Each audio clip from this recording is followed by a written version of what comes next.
Bonjour à tous et bienvenue dans cette vidéo où je vais parler des étapes qui peuvent composer un process de recrutement. Personnellement, avant de faire mes premières recherches pour trouver une alternance, je ne savais pas comment se déroulait un process de recrutement. J'avais aucune idée de combien il pouvait y avoir de temps entre une candidature et un premier appel ou un premier entretien, combien d'entretiens j'allais devoir faire, qui j'allais rencontrer, quand et comment relancer, et même est-ce qu'il fallait envoyer des emails de remerciement. Donc clairement, ça m'aurait aidé d'en savoir un peu plus sur ce qui allait m'attendre.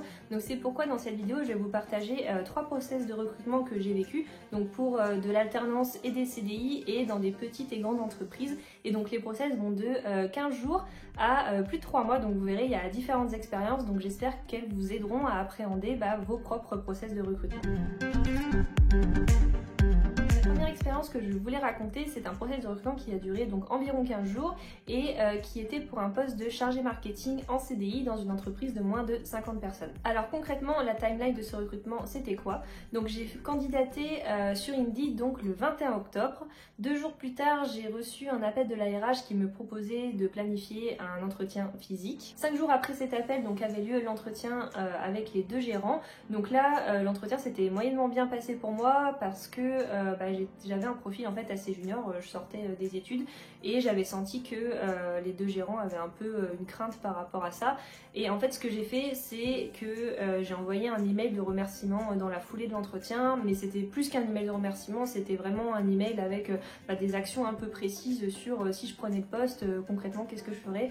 Et ça a permis, je pense, de les rassurer en fait sur ma capacité à être opérationnelle rapidement et à comprendre en fait leurs attentes, même si j'étais junior. Donc vraiment, si c'est votre cas, en fait, vous êtes junior, vous n'avez pas vraiment d'expérience, je pense que l'email de remerciement concret peut vraiment faire la différence puisque c'est ce qui s'est passé pour moi. Le 3 novembre, donc environ 15 jours après ma candidature, j'avais un appel de la RH qui me indiquait que la réponse était positive et que j'avais été retenue pour le poste. Le second exemple, donc c'était pour un poste d'alternante dans une entreprise de plus de 5000 salariés et donc le process de recrutement avait duré environ 1 mois et 10 jours. Alors quelles étaient les étapes de ce process? Donc le 5 mai, j'ai envoyé ma candidature par email, puis 15 jours après ma candidature, une personne des ressources humaines m'a appelé, m'a posé quelques questions sur mon profil et m'a informé que la journée de recrutement pour les alternants était le 29 mai. La journée de recrutement se divisait en plusieurs étapes, donc on était environ une 50aine de candidats à être convoqués ce jour-là pour 6 ou 7 postes d'alternance. Alors moi j'étais avec 6 autres personnes donc qui étaient intéressées par le même poste pour donc une alternance en marketing, et en fait donc le matin on a fait un entretien en fait de groupe où on a fait plusieurs exercices. Donc par exemple on devait présenter notre voisin, ou on a travaillé également sur une étude de cas, donc comment préparer un salon professionnel. Et en fait toutes les interactions et tous ces travaux, ce travail de groupe en fait était regardé par une personne des ressources humaines et par le futur manager.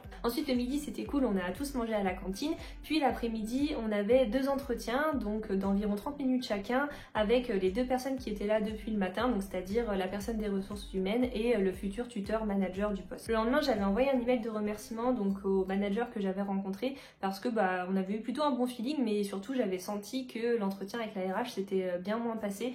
Il y avait une partie en anglais que j'avais pas du tout assurée, du coup je voulais lui redonner un peu des arguments pour remettre en avant ma candidature. Le 2 juin j'ai eu un appel de la RH qui me proposait donc un second entretien avec cette fois le manager du manager que j'avais rencontré, donc il me proposait la date du 21 juin, sauf que en fait j'avais plus ou moins un autre process de recrutement en simultané, donc j'avais demandé d'avancer la date et j'avais pu l'avancer au 7 juin, donc ce qui m'arrangeait vraiment. Donc le 7 juin je passe un nouvel entretien avec le responsable de service et à cette étape on n'était plus que 2 sur 7. Finalement c'est une semaine plus tard que je reçois un appel pour me confirmer que j'ai été retenue et que je commencerai donc début septembre. Troisième exemple dont je voulais vous parler, c'est un process de recrutement qui a donc duré plus de 3 mois, donc entre la candidature et la date de réponse finale. Donc cette fois c'était pour un poste d'assistante marketing, donc en CDI dans une entreprise de plus de 3000 personnes. Alors cette fois comment ça commence? Donc le 18 septembre je fais ma candidature sur le site de l'entreprise, puis finalement c'est une personne des RH qui m'appelle 3 semaines plus tard pour me proposer un entretien le 5 octobre, donc avec elle-même. Le 5 octobre je passe donc l'entretien et j'envoie un email de remerciement le lendemain pour réaffirmer ma motivation.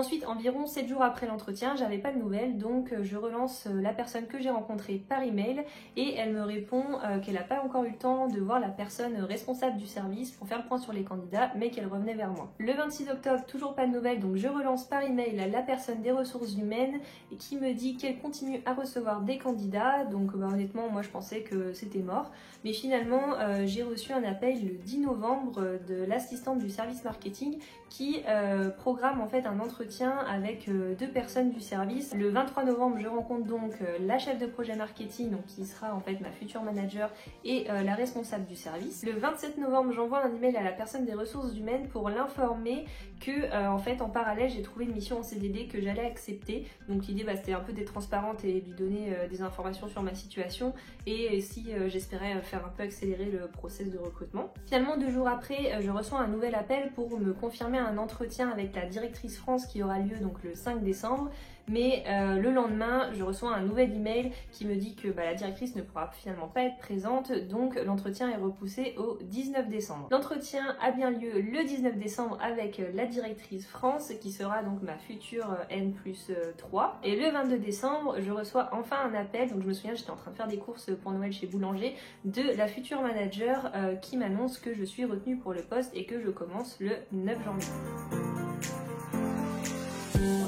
3 petites histoires, voici donc les enseignements qu'il faut en tirer. Le premier, c'est qu'il faut sauvegarder l'annonce à laquelle vous postulez puisque l'annonce en fait peut disparaître entre le moment de votre candidature et le moment où vous aurez un appel pour un entretien. Et sans annonce, c'est beaucoup plus compliqué de préparer ce fameux entretien. Le second, c'est que 7 jours après un entretien, je pense que c'est un bon délai pour relancer un recruteur si vous n'avez toujours pas de retour de sa part. Le troisième, c'est qu'il ne faut jamais arrêter ses recherches tant que rien n'est signé et confirmé parce que parfois il peut y avoir des mauvaises surprises même si ça paraît bien engagé. Le quatrième, c'est qu'il faut se préparer à rencontrer plusieurs personnes en entretien. C'est une gymnastique un peu différente, donc en fait c'est mieux quand même de le savoir en amont. Donc il faut pas hésiter à demander à la personne qui vous convoque en entretien combien il y aura de personnes parce que il vaut mieux l'apprendre avant que le jour même, ça évitera un peu de stress. Le cinquième, c'est qu'il faut vraiment pas hésiter à envoyer un email de remerciement, surtout si vous êtes junior, ça peut permettre de montrer en fait un avant-goût de votre potentiel et de vos capacités et de contrebalancer peut-être un manque d'expérience. Et dernier pour la route, la durée d'un process de recrutement est une bonne indication pour savoir comment ça se passe en fait dans l'entreprise.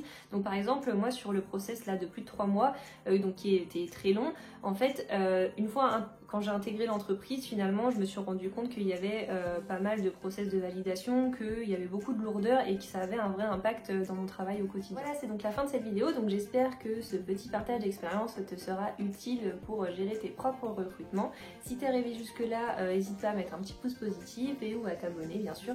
Et moi, je te dis à bientôt pour une prochaine vidéo. Bye!